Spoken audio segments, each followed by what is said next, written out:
Good morning, Canada. Welcome to Sunday. This is my show, Niagara due north, and I'm your host, Parmesan, and I am traveling right now. I am abroad in my daughter's room.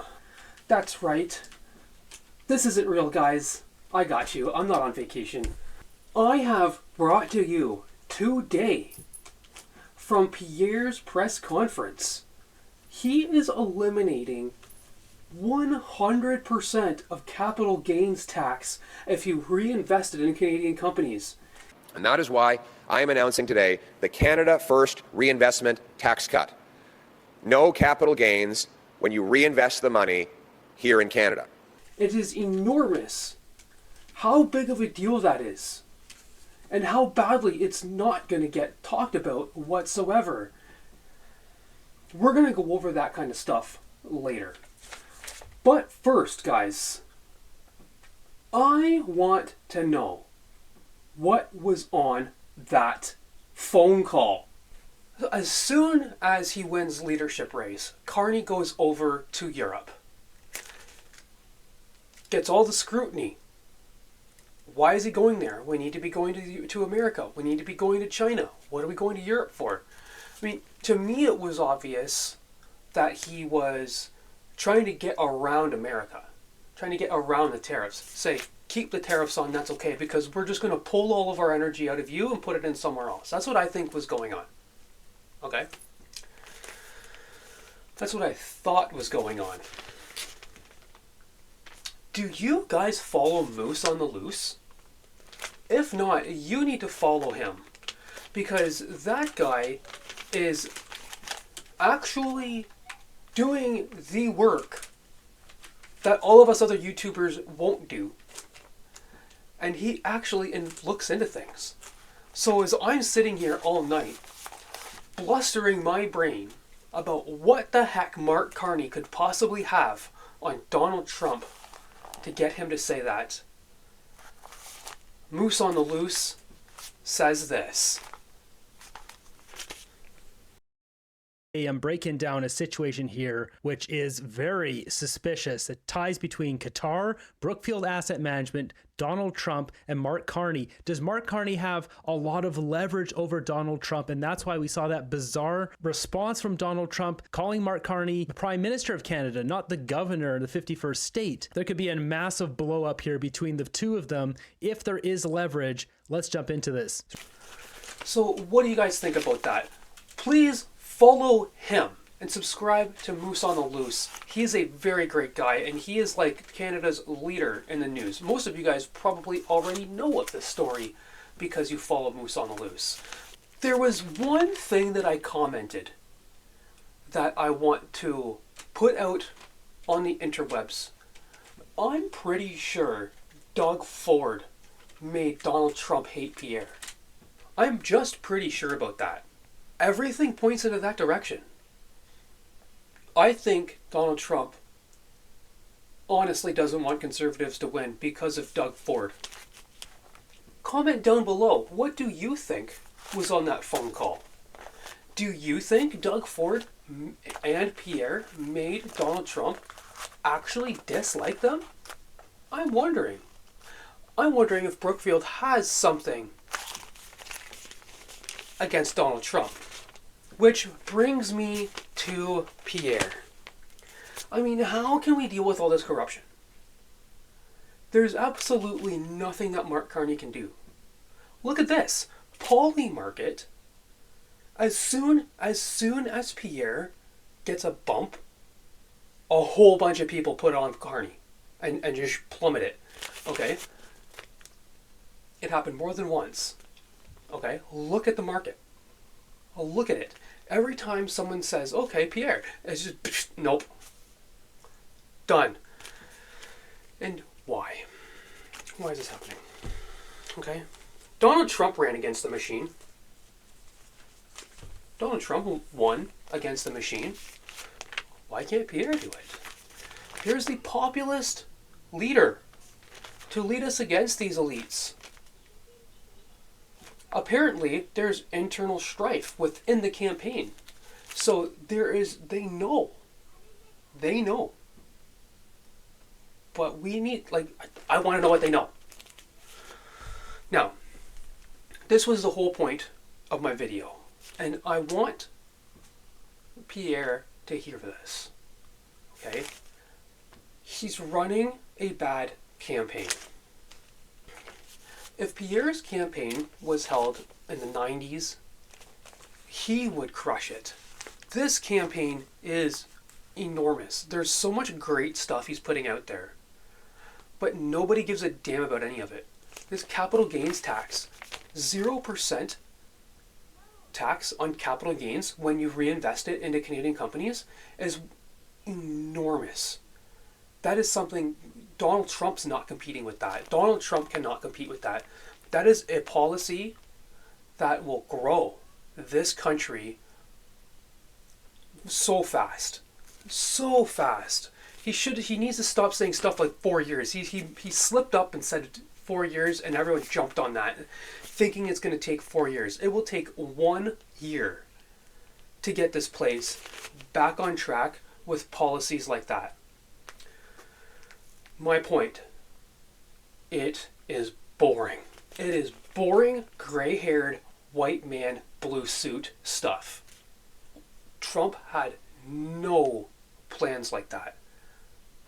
Trump ran on shock and awe policies.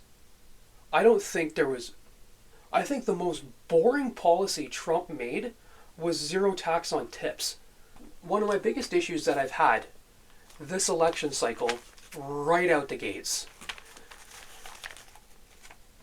Reporters always hounded him for the past year or year and a half that he keeps scrutinizing the Liberals, he keeps being big meanie to the Liberals, and he's not bringing any policy.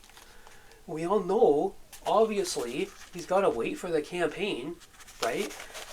You say a policy, Trudeau sucks it up, puts it in place, they get voted back in. I understand it. Here's the problem, though.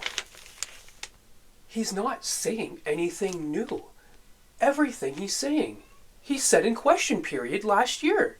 He's been running his campaign the whole time, right? I think he made this campaign back when he was first calling for confidence votes. And he hasn't fixed himself yet. So my point there is the Liberals, for years, have been saying he's not doing anything. And this campaign, so far, has proven it. All of these white toast policies, like sales tax on houses, TFSA top up, cutting the income tax, man.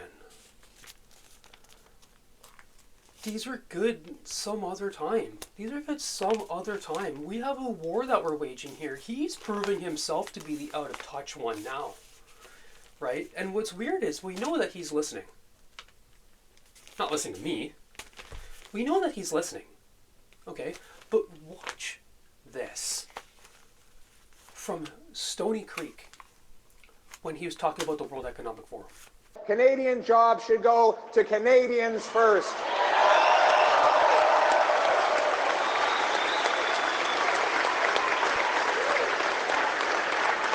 You will reject all of these schemes, and I will ban all my ministers from any involvement in the World Economic Forum.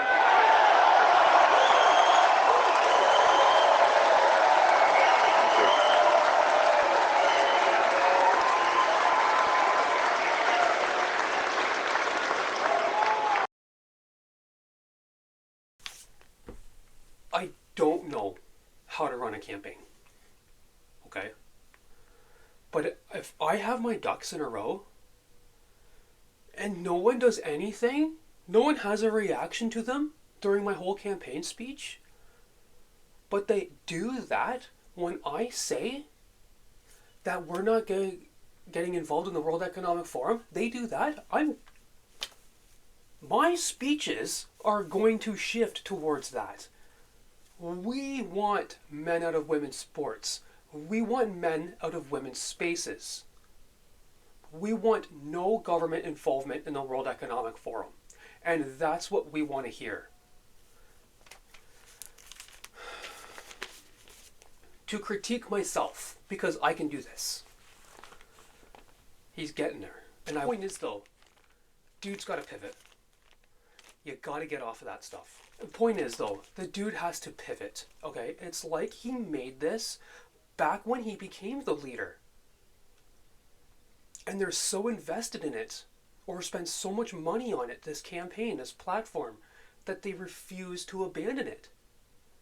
Man, these policies, he can bring in all of the stuff that he's ran on. He can bring it in whenever he wants. He doesn't need to run on it.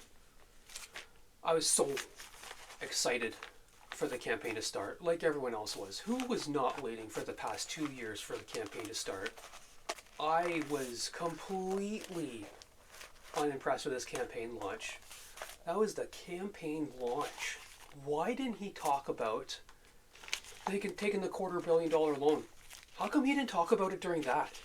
I was expecting a milquetoast campaign with something big at every rally. That's what I was expecting. Maybe he's doing something big every week. I think the stuff that he's been doing is big. I want you guys all to know that. But this is not the time for axing sales tax, dropping income tax. Again, this is the time for that. But this is like the only month that you shouldn't be talking about it. I honestly think that is... I think I'm right on that one. You can comment down below. Do you agree with me? I don't see... Were you not expecting something more out of this campaign when he says that you just have to wait? There's a journalist. Some journalist asked him what he was going to do about local journalism. Haven't heard anything about that yet. And another thing I want to address. He is getting scrutinized really bad from the right and the left about the way he's dealing with Donald Trump. I think it's freaking perfect. I just made a video about it. What he did. His great response to Trump. I made that video. And his great awe-inspiring response to Donald Trump. And immediately when I was done that, I watched a Viva Fry video of him shitting on that very same speech. Viva Fry, like the guy, he ran for PPC, and he lives in Florida. That dude has no stake in Canada. He can say he cares about it. All Americans can say they care about it. When we go to Carney, they don't care. Here's the clip now. If Pierre Poilievre were trying to throw this election and make it look like he was trying to throw it, what would he be doing differently? Meanwhile, over on Pierre Poilievre's side of things, listen to this and look at his face, by the way. Look at his nervous gulps. It looks like he doesn't even like to say what he's saying. It looks like he doesn't actually believe what he's saying. But he's saying it nonetheless, and it's the stupidest political strategy. I like that. I agree with him fully on that. I think Pierres doesn't want to say this stuff. It's like tragedy and strategy. When tragedy meets strategy, you have strategy. Listen to this. But I have a further message for President Trump. He's going to talk tough to Trump. He's losing to a freaking commie globalist, and he's going to talk tough on Trump? Here's an idea. Maybe get your lead back in the polls, the 30-point lead that you lost, Pierre. Maybe you do that before you lecture what you're going to do to Trump when you can't even beat the commie. Maybe. But I have a further... This coming from the guy who, like me, like many of you, are so up Trump's ass. You didn't believe the polls either. So he's going to believe the polls now? Now he believes the polls because it's not in America? He just believes the polls now? Message for President Trump. If you decide to go down this road, this is what's going to happen. It's kind of hard to trust the polls when no matter what happens in the campaign, Carney goes up. Understand something. Carney should be going straight. He shouldn't be going up. Yes, you'll do damage to us in the short term, but we will fight back and we will build back. Within 4 years of a new, strong, conservative government, Canada will be completely rebuilt. We will rebuild our economy. We will not be reliant on the U.S. anymore. Reading his words, flubbing his words, and promising that it will take 4 years to come back, that's a great, inspiring message. Fire all of your political consultants, Pierre. After we wreak havoc because I screwed up the initial back and forth with Trump, it'll take 4 years to rebuild. Vote for me now. and the Americans will have lost No. the greatest trading partner and friend they ever had. A conservative government will build pipelines and LNG plants, aggressively promote mines and other resource infrastructure that has been blocked for the last 10 years. He looks We'll have terrified. new overseas trading partners. We will knock down interprovincial barriers so that we can trade with ourselves. We will send our goods to our friends on other sides of the oceans of the world. You know why he's reading off the paper? It's because this wasn't prepared in his campaign. He did not prepare for Trump in his campaign. Everything he's talking about Trump now, he didn't practice last year. Everything else he practiced last year. He probably even held rallies where he could, bring it home, right? Cringe as all hell, man. World. We will cut taxes and speed up permits so that we can sell our oil, gas, mining, lumber, agriculture, fisheries, manufacturing, small businesses and large businesses alike. The world needs our resources and our expertise. If you, Mr. Trump, don't want them, the rest of the world does. Under a new conservative government, we will put Canada first for a change. We will be a nation that is strong, self-reliant, standing on its own 2 feet so that we can stand up for ourselves and stand up to the Americans. You know what it's like? Look at me. It's like, oh my God, I'm swallowed. Did they buy it? Did they buy it? Stand up to the Americans. You know that this is the result of politics bipolar politics. You know that that's what it is. Hey, standing up to the Americans is working for the liberals, conservatives. You better do the same thing, Pierre. I mean, he could have said I don't think that's the case. Exact same thing. Cut off. I don't think that's the case. I think if it were up to Pierre, he would completely ignore Trump. I think it would be completely non-existent. I think this is all forced on him by his campaign. I think the people out there, you have to talk about Trump, man. Look what's going on in the polls. You got to do something. So this is what you get. I like it. I like it. Do you not like the sound of decoupling from the United States? I know the fucking liberals do. The liberals are loving the crap out of that. The most bipartisan issue in the Canada right now is getting decoupling from the United States, guys. Now, that being said, guys, I talked about this because this is what CBC and CTV are talking about. Right after Trump's tweet about how awesome Canada is and about how awesome Mark Carney is, they said that Pierre needs to drill down on Donald Trump. Donald Trump is not a problem in the election anymore. That tweet ended the Trump problem with the campaign. This is where my video switches gears. Trump is now done with the campaign. We will meet after the election is over. Let's flip it. Pierre has now spent his entire campaign talking about how awesome he is going to make Canada. Mark Carney has spent the entire election talking about decoupling from the United States. Donald Trump is gone now. And we don't need to talk about Donald Trump anymore. He's going to wait till the election's over. What's Mark Carney going to talk about now? There is just under a month to go in the election. And Carney has to make a campaign. Because Donald Trump's gone now. His campaign is gone. Just like Pierre Poilievre. Cut the carbon tax, get rid of Trudeau. Nothing he can talk about anymore, right? Oh, except how great he's going to make Canada. What are the Liberals going to do? Guys, I am still expecting extreme greatness coming out of this campaign. Maybe he's going to come out once a week, something crazy. The first week was income tax. This week seems to be the capital gains tax. He's trickled things out through the week that has been completely, who cares? Maybe it's a Sunday thing, guys. Maybe next Sunday, folks, I will be bringing you another groundbreaking policy that Pierre will use to enrich our lives. I love everything he's doing right now. I just had to address all the criticisms about his bad campaign. Guys, I will see you tomorrow. Thank you for enjoying me. And I'm glad I was able to take a break from my lovely vacation to bring you today's hottest news in Canada. Like and subscribe down below, folks. I'm your host, Parmesan, and this is Niagara Due North.